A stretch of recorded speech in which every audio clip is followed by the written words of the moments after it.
Bismillahirrahmanirrahim. Assalamualaikum warahmatullahi wabarakatuh.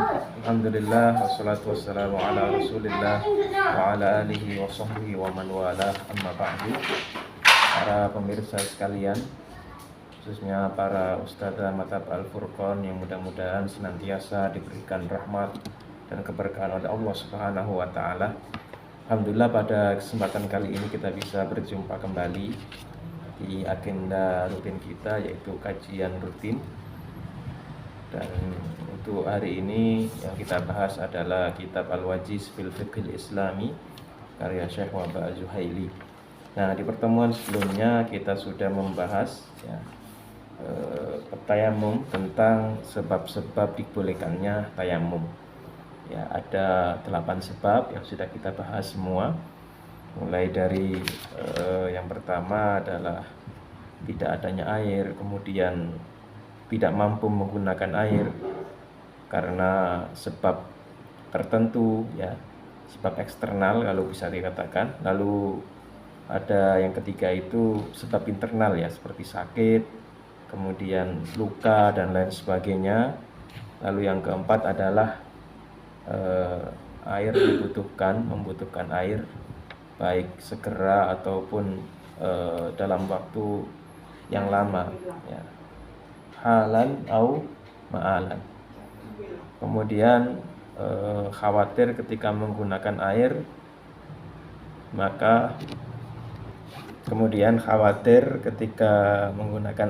maka akan membahayakan harta, ya. Ya, kemudian karena cuaca ekstrim, ya, seperti sangat dingin sehingga tidak bisa menggunakan air, lalu kehilangan alat-alat untuk mendapatkan air, dan yang terakhir adalah khawatir berakhirnya waktu sholat. Nah, sekarang kita akan membahas fardu-fardunya, ya, kewajiban atau rukun-rukun tayamum. Di dalam kitab ini Syekh Wahbah Az-Zuhaili menyebutkan ada perbedaan pendapat di kalangan para ulama tentang fardu tayamum. Namun kalau kita lihat perbedaan pendapat yang ada, yang disebutkan oleh Syekh Wahbah Az-Zuhaili, itu ternyata perbedaan pendapat yang sifatnya khilaf lafzi. Jadi khilafnya itu khilaf lafzi, artinya pada hakikatnya itu tidak terjadi perbedaan pendapat, ya, atau ada tapi tidak terlalu berpengaruh, gitu, ya, perbedaan pendapat yang ada. Hanya perbedaan seputar penggolongan atau pengkategorian suatu amalan. Misalnya beliau menyebutkan di sini, menurut ulama Hanafiyah, rukun tayamum itu ada 2. Yang pertama adalah ad-darbatani lil wajhi wal yadain, 2 kali pukulan untuk wajah dan kedua tangan. Jadi memukul ke tanah itu. Lalu yang kedua wasti'abul wajhi wal yadaini ilal mirfaqaini bil mashi. Ya, kemudian mengusap dengan, ya, isti'ab itu artinya dengan merata, gitu, ya, dengan sungguh-sungguh wajah dan tangan ilal mirfaqain, ya, sebagaimana kita sempat singgung di pertemuan sebelumnya bahwa mazhab Hanafi ini berpendapat tayamum itu kalau tangan diusapnya sampai siku. Nah, itu yang kategori mazhab Hanafi. Jadi 2 hal ini, ya, 2 hal ini. Dan yang bagaimana dengan niat? Nah, menurut mazhab Hanafi niat itu bukan rukun tetapi syarat, ya. Nah, artinya sedangkan jumhur ulama memasukkan niat itu sebagai rukun. Jadi menurut mazhab Hanafi hanya 2 itu, ya, pukulan itu, kemudian mengusap ke wajah dan ke tangan sampai siku. Itu menurut mazhab Hanafi rukun tayamum itu 2. Nah, sedangkan kalau menurut jumhur ulama itu ada 4. Nah, yang pertama itu niat disebutkan, ya, niat itu yang pertama. Kemudian yang kedua itu memukulkan tangan, gitu, ya, memukulkan tangan ke permukaan tanah, ya. Lalu rukun ketiga dan keempat itu sebenarnya, ya, sudah disebutkan oleh Hanafiyah tadi. Ya, rukun ketiga itu mengusapkan ke wajah, rukun keempat mengusapkan ke tangan. Itu dijadikan sebagai 2 rukun tersendiri, ya, tapi Hanafiyah menjadikannya menjadi 1 rukun sehingga jumlahnya hanya 2. Nah, minus niat. Karena niat itu menurut mazhab Hanafi adalah syarat tayamum. Jadi sekali lagi, menurut mazhab Hanafi rukun tayamum itu ada dua, yaitu memukulkan tangan ke permukaan tanah, itu yang pertama. Ya, kemudian yang kedua mengusapkan wajah. Ya, mengusap wajah dan tangan sampai siku. Nah, itu menurut mazhab Hanafi. Lalu menurut jumhurul ulama, mayoritas ulama dari 3 mazhab yang lain, rukun tayamum itu ada 4. Yang pertama niat, kemudian yang kedua adalah memukulkan tangan ke permukaan tanah, itu yang kedua. Lalu yang ketiga mengusap wajah, ya. Yang keempat mengusap tangan. Ya. Jadi itu secara global. Nah, kita akan bicara secara rinci tentang rukun-rukun tayamum. Ya, yang beliau bahas secara rinci di sini adalah rukun menurut jumhurul ulama. Karena ya, seperti tadi khilaf lafzi antara jumhur dengan mazhab Hanafi. Beliau menyebutkan walahu arba'atu faraidh indal jumhuri wa hiya ma ya'ti. Tayamum itu punya 4 rukun, yaitu sebagai berikut. Yang pertama an-niyah, niat. Niyatu istibahatis sholati wajibatun ittifaqan wa tu'addu syartan indal hanafiyyati. Nah, ini dia ya. Jadi niat tayamum agar bisa melaksanakan sholat, agar sholat yang dilaksanakan sah itu hukumnya wajib menurut kesepakatan para ulama. Sedangkan menurut para ulama mazhab Hanafi, niat itu termasuk syarat. Artinya baik syarat atau rukun itu kan 2 hal yang harus dilaksanakan. Bedanya syarat itu di luar ibadah inti, sedangkan rukun itu ya termasuk rangkaian ibadah. Ini berdasarkan hadis yang ma'ruf, yang terkenal ya. Hadis riwayat Umar bin Khattab, innamal a'malu binniyat. Sesungguhnya amalan yang kita kerjakan itu tergantung dari niat kita.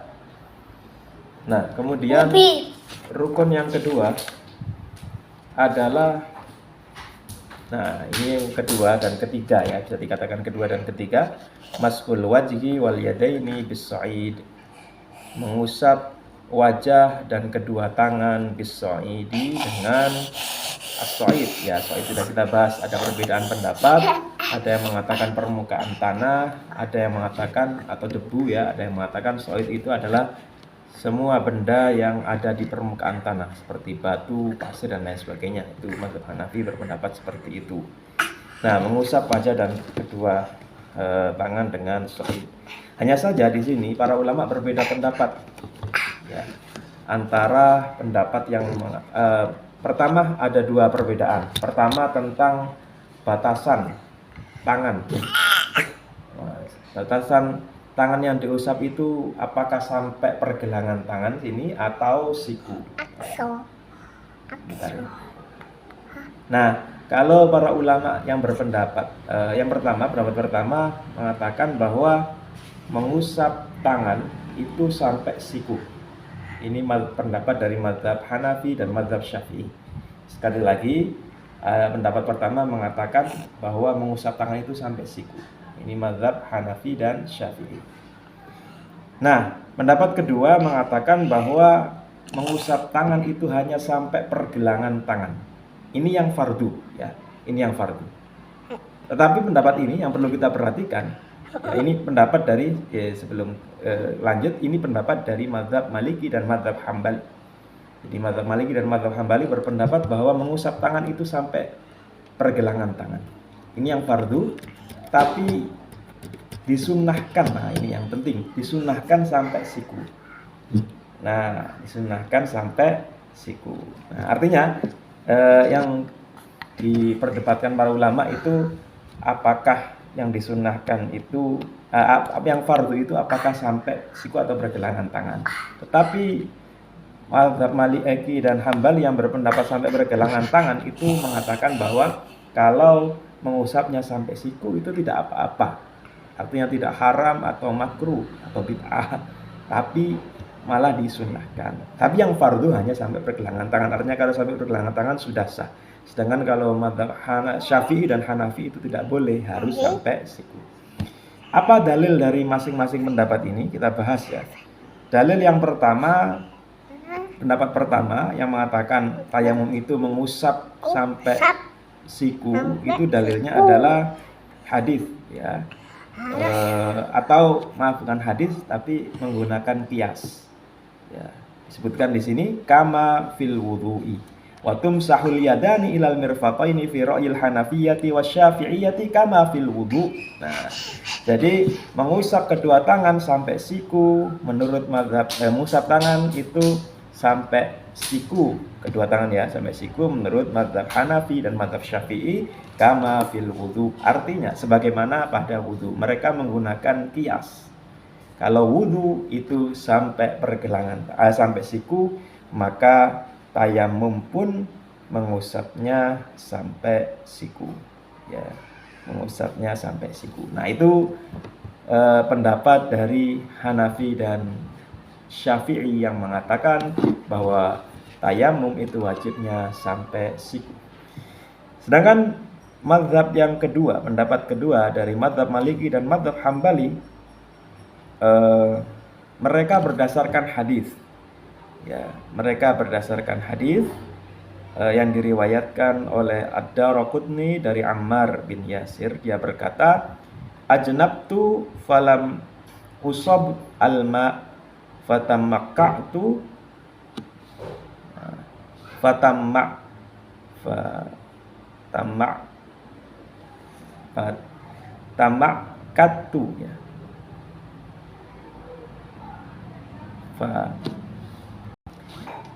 Ya ajnabtu falam usabil ma fatamakkatu fis sa'idi wa shallaitu. Jadi ini ijtihad oleh Ammar bin Yasir.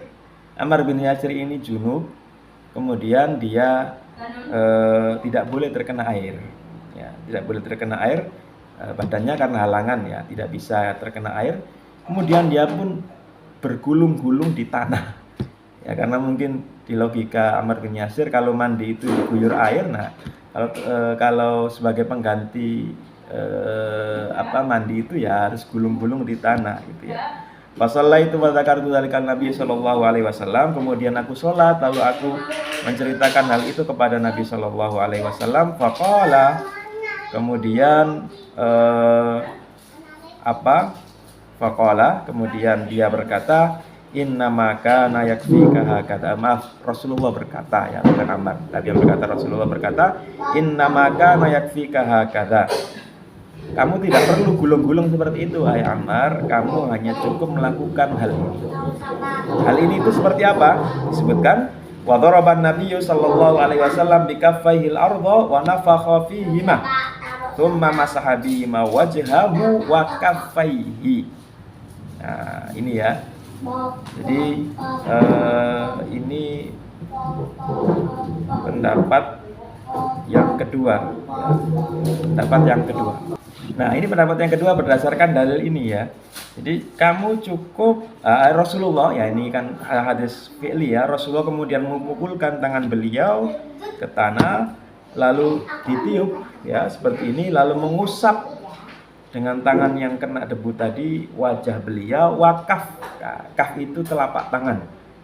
Nah, kaf itu kan telapak tangan ya. Kaffaihi telapak tangan beliau. Nah, beliau kemudian mengatakan tahu punggung ya, punggung tangan, kaffaihi telapak tangan beliau. Artinya hanya sampai ini, tidak sampai mirfaqain, tidak ada kata itu. Di riwayat yang lain, di lafaz yang lain lebih jelas lagi. Wa fi lafzi lafdzan tarawu Daraqutni, innama kana yakfika an tudrab bikaffaika fit turab summa tanfukhu fihima summa tamsahu bihima wajhaka wa kaffaika ila rusghaini. Nah, di hadis kedua ini ada kata summa tamsahu bihima wajhaka wa kaffaika ila rusghaini. Ya, ilar rusghaini artinya apa? Artinya sampai kedua rusghaini, kedua rusuk. Rusuk bukan rusuk ya, rusghaini ini kedua pergelangan tangan. Jadi diusap sampai kedua pergelangan tangan. Ya. Nah, ini yang perbedaan pertama tentang sampai batasan mana mengusap tangan, apakah sampai kedua sampai siku ataukah pergelangan tangan ya.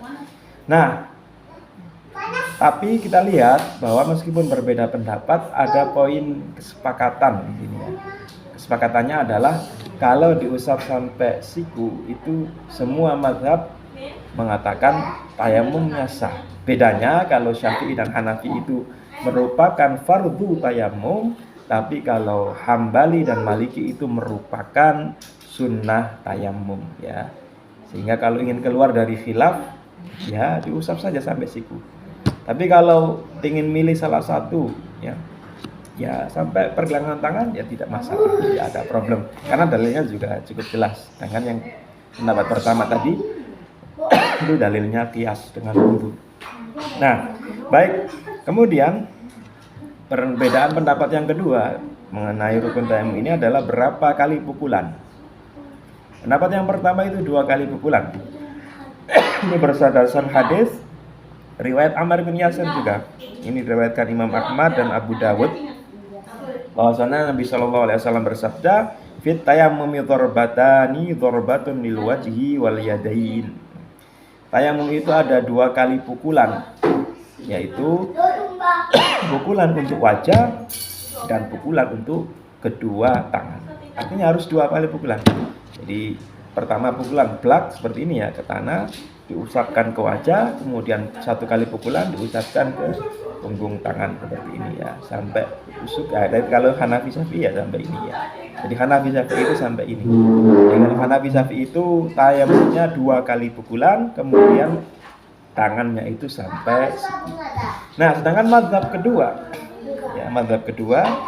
itu 1 kali pukulan, cukup sekali pukulan. Ini digunakan untuk langsung mengusap wajah dan mengusap sampai pergelangan tangan. Ini mazhab kedua. Nah, ini pendapatnya siapa? Pendapat Malikiyah dan Hambaliyah. Dalilnya apa? Hadis yang saya sebutkan tadi tentang dalil batasan sampai kedua pergelangan tangan itu dalil mereka juga, atau ada hadis lain, hadis Nabi ya, dari disebutkan di sini Ammar juga, hadis Ammar bin Yasir ya, dengan lafaz yang lain, annan nabiyya sallallahu alaihi wasallam amara bit tayammumi lil wajhi wal kaffain. Ya, wa huwa darbatun wahidatun indahum. Wa darbatun wahidatun indahum. Nah, ini penafsirannya, darbatun wahidah itu 1 kali tepukan. Kalau hadis tadi maknanya adalah bahwasanya Nabi Shallallahu Alaihi Wasallam memerintahkan untuk bertayamum lil wajhi wal kaffain. Ya, yang diusap ketika tayamum itu adalah wajah dan kedua kaffain, kedua telapak tangan. Kedua telapak tangan. Nah, kok bisa Ammar bin Yasir ini 1 orang tapi meriwayatkan 2 hadis yang bertentangan? Yang pertama mengatakan hanya 1 kali pukulan. Kalau yang lebih jelas lafadznya itu yang saya sebutkan tadi di dalil bahwa tayamum itu sampai kedua pergelangan tangan ya. Saya bacakan lagi redaksinya. Wa daraban nabiyyu sallallahu alaihi wasallam bi kaffayhil ardha wa nafakha fihi ma thumma masaha bihima wajhahu wa kaffayhi. Ya, itu kan jelas. Memukul ke permukaan tanah, kemudian ditiup seperti ini, lalu mengusapkan wajah dan kedua telapak atau kedua telapak tangannya, kedua telapak tangan beliau. Nah, Ibnu Abdul Bar, salah seorang ahli hadis, mengatakan aktsarul atharil marfu'ati an Ammar darbatun wahidah wa maru yang darbataini fa kulluha muttaribah. Ini berdasarkan penelitian Ibnu Abdul Bar bahwa riwayat dari Ammar bin Yasir yang menyebutkan bahwasanya Rasulullah itu 1 kali pukulan tayamumnya itu riwayat yang marfu sampai kepada Rasulullah ya. Sedangkan yang 2 kali pukulan itu menurut Ibnu Abdul Bar itu semuanya muttarib. Ya, muttarib ini salah satu istilah dalam ilmu hadis ya. Artinya ada problem di hadisnya itu, ada masalah di lafadznya. Ya. Intinya ini menurut pendapat Ibnu Abdul Bar. Tapi di luar itu semua ya, dari dalil-dalil yang saya sampaikan tadi, intinya bahwa pelaksanaan tayamum, ya rukun-rukun tayamum, ya dari khilafiyah perdebatan pendapat tadi. Kalau kita bicara teknis, ya ada dua versi. Versi pertama, ini perlu diperhatikan, versi pertama menurut Hanafi dan Syafi'i adalah 2 kali pukulan, ya. Jadi 1 kali pukulan mengusapkan wajah, mengusap wajah, ya wajah itu usapnya ya sama dengan wudhu, ya harus batasnya diusap semua. Kalau ini di depan telinga ini, kalau ini di depan atau sampai tumbuhnya rambut diusap semua, ya pukulan pertama. Lalu pukulan kedua tangan, ya sampai pergelangan tangan, sampai siku. Ini versi pertama, jadi kedua tangan sampai siku. Lalu versi kedua hanya sekali pukulan. Ini menurut mazhab Maliki dan Hambali. Sekali pukulan diusapkan ke wajah, kemudian langsung tidak usah memukul yang kali kedua, langsung diusapkan sampai sampai pergelangan tangan, ya. Black seperti ini, kemudian langsung, ya cukup sekali pukulan saja. Nah, jadi itu para jamaah sekalian tentang masalah fardu tayamum dan perbedaan pendapat para ulama di dalamnya. Cukup sekian apa yang bisa saya sampaikan pada kesempatan kali ini. Mudah-mudahan bisa dipahami dan mudah-mudahan bermanfaat. Kurang lebihnya mohon maaf. Kalau ada yang ditanyakan bisa langsung di kolom komentar. Terima kasih. Saya akhiri. Rabbana atina fid dunya hasanah wa fil akhirati hasanah wa qina adzabannar. Sallallahu ala nabiyyina Muhammadin. Assalamualaikum warahmatullahi wabarakatuh.